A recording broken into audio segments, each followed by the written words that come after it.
Hey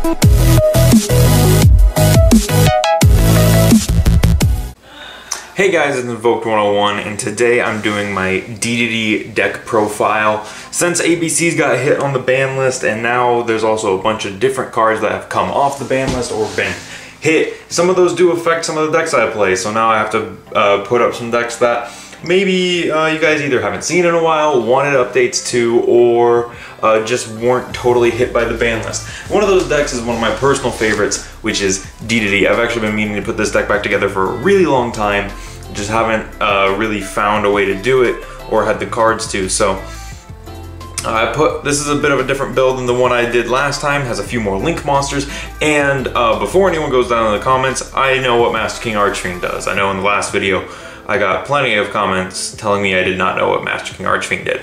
Anyways, if you want to see more decks like this, consider backing me on Patreon. Just that $1 a month goes to creating more deck profiles like this and more consistent content. And if you want to keep up with everything that we do here on the channel, consider subscribing. But anyways, with that out of the way, let's set the spells out of the way, let's set the extra deck out of the way, and let's talk about the main deck monsters. So I'm going to zoom in just a hair, and we'll talk about our 3 ofs. So for the first 3 of DDD, we have DDD Savant Kepler. So what Kepler does is whenever he's normal or special summoned, he searches a Dark Contract card. So that's the important part about him. That's his main effect that you're going to be using him for. He's also a level 1, so that comes in handy as well. He is a scale 10, which, you know, DDDs don't really go into the scale too much, but yeah. Our next level 1 is our tuner, which is 3 DD Lamia. So what she does is you can send a DD monster or Dark Contract from hand or field to the graveyard to special summon her from the grave or hand, I think it just summons her in general. If this card is in your hand or grave, yeah, you get to do that. So very, very utilitarian card, and also happens to trigger some of the effects of the DDD monsters in the extra deck. So a very cool card to have. Our next 3 of is, I'm actually going to put the kind of sparkly one on top, is 3 DD Swirl Slime. I used to have a super rare, but I don't know where it went, so I'm just kind of stuck with my Starfoil. But yeah, very cool card. This lets you fuse from the hand, and you can banish it from the graveyard to special summon a DD monster from your hand. So very cool card, another super utilitarian card that helps you get going. And the last 3 of we have is 3 DDD King, Abyss King Ragnarok. So he has some really cool stuff. So his scale effect is, which actually goes off, his scale effect is if a DD monster is special summoned while he's in the scale, you can target a DDD monster, and you can target a DD in your graveyard, special summon it, but your opponent takes half damage this turn.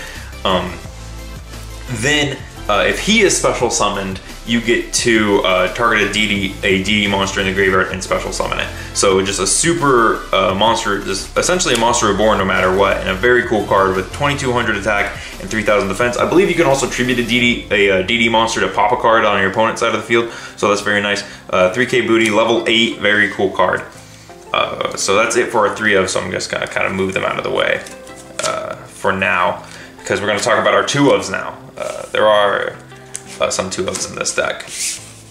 And so let's talk about the 2 ofs. Our first 2 of is a 2 DD Savant Copernicus. He's a scale 1, pairs quite nicely with Savant Kepler, but what he does is whenever he's normal or special summon, you get to dump a DD monster or Dark Contract from the deck to the graveyard. So he's a Foolish Burial for the entire archetype, including its support cards. So a very nice card, although he does only have 0 attack and 0 defense, but he is a level 4, which does come up to a degree with another card in the deck. The next one we have is 2 DD Savant Thomas. So he's a level 8, and if he's special summoned, you get to target a card in your Pendulum Zone, pop it, and then summon a level 8 DDD from your deck. So he has a target that we'll talk about later that I run, specifically because it's a target. And he's also level 8, so you can summon Ragnarok with him and go into rank 8, so you can do a lot of stuff.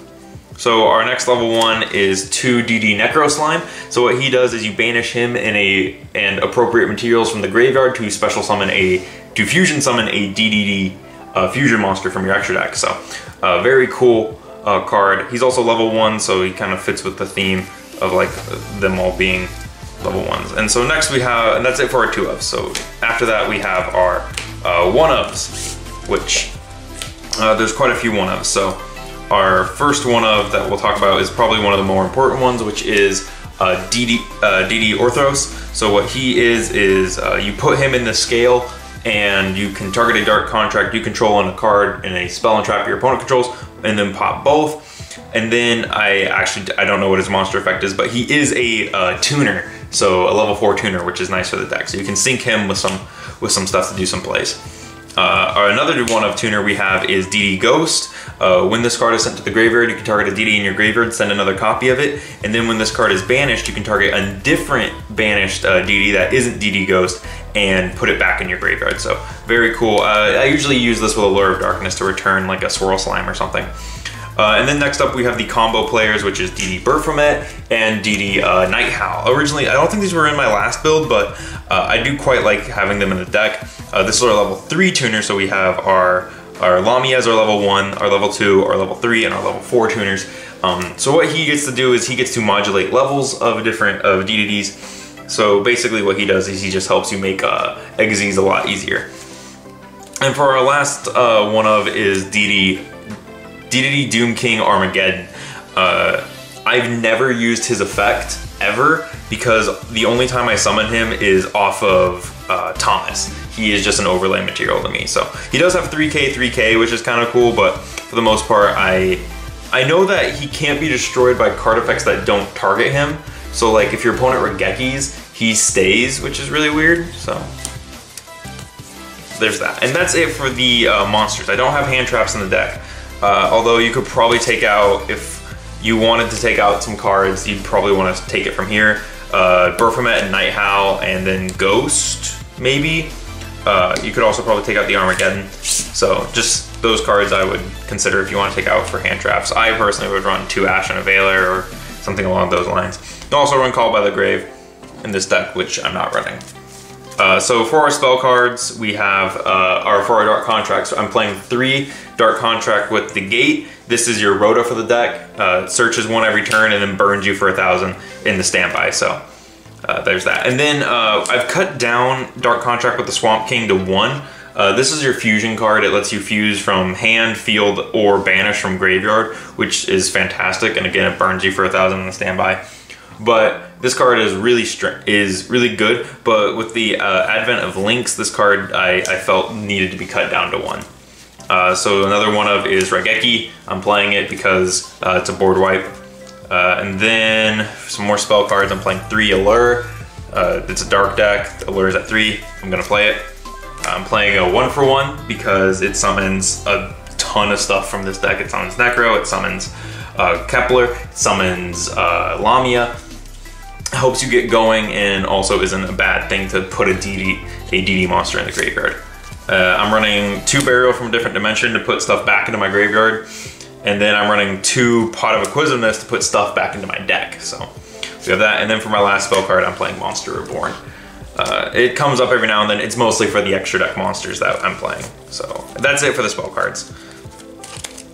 I didn't go super in depth with these, and I'm sorry, but it's kind of self-explanatory, some of the spell cards, because a lot of them are generic. And for the trap cards, I'm only playing 3. I'm playing Solemn Warning and 2 Strikes.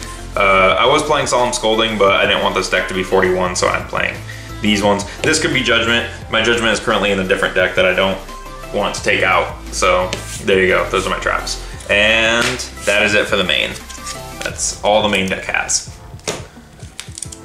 So let's talk about the extra deck. Let's talk about that. So we have 2 DDD Flame King Genghis. What he does is if a DD monster is special summon while he's on the board, you get to target a DD monster in your graveyard and special summon it. Then if he's sent to the graveyard, I believe you get to pick up a Dark Contract. If this card is destroyed by battle, or this card in its own position is destroyed by an opponent's card effect, you can target a Dark Contract in your graveyard, add it to your hand. So yeah, so he picks up Dark Contract. This is DDD Dragon. What is that? Dragonbane King Beowulf? I thought it was just DDD Beowulf. So what Beo does is he is a 3k 2500, so pretty beefy stats. And what he gets to do is you can, oh yeah, he just gives all your DD monsters piercing, which is super nice. He's also a heavy storm in the standby phase. In the standby phase, you can destroy all spell and trap cards in the spell and trap card zones, which now does hit your pendulum stuff, which is fine. And for our last fusion monster is DDD Oracle King D-Arc. So what Joan does is she can, and any effect damage you would take is now you gain that much instead. So like whenever your Dark Contracts would burn you, you just gain that 1000 instead. So that's our fusion monster lineup. I like this lineup. You definitely need the 2 Genghis. I feel that he's super powerful, one of the strongest cards in the deck. For our synchros, 2 DDD Gust King Alexander. He's very similar to Genghis, but instead of when any DD monster is special summoned, it has to be a level 4 or lower, and I think that's it. In your graveyard, if another DD monster is normal special summoned to the field while you control it, except you can target a level 4 or lower in your graveyard special summon it. So he has to target a level 4 and summon it, but Genghis can summon anything. So, you know, that's neat. We still don't have big Genghis. If we had the executive Genghis, I'd be playing him. And then I'm running 1 DDD Cursed King Siegfried for the negation. The extra deck has gotten a lot tighter, so but I am still playing the 1 Siegfried to negate spells and traps, so that's nice. And then I'm playing 1 Meteor Burst Dragon. This helps you summon Ragnarok from the spell and trap zone, so there's that. And then I'm running 1 Omega. Realistically, Omega probably isn't as good in this deck, especially with all the graveyard recovery I have, so this should probably be Crystal Wing. But you can't really make the Siegfried Crystal Wing Hope Harbinger board anymore. It's very difficult to do that. But yeah, so I am playing those for my Synchro monsters.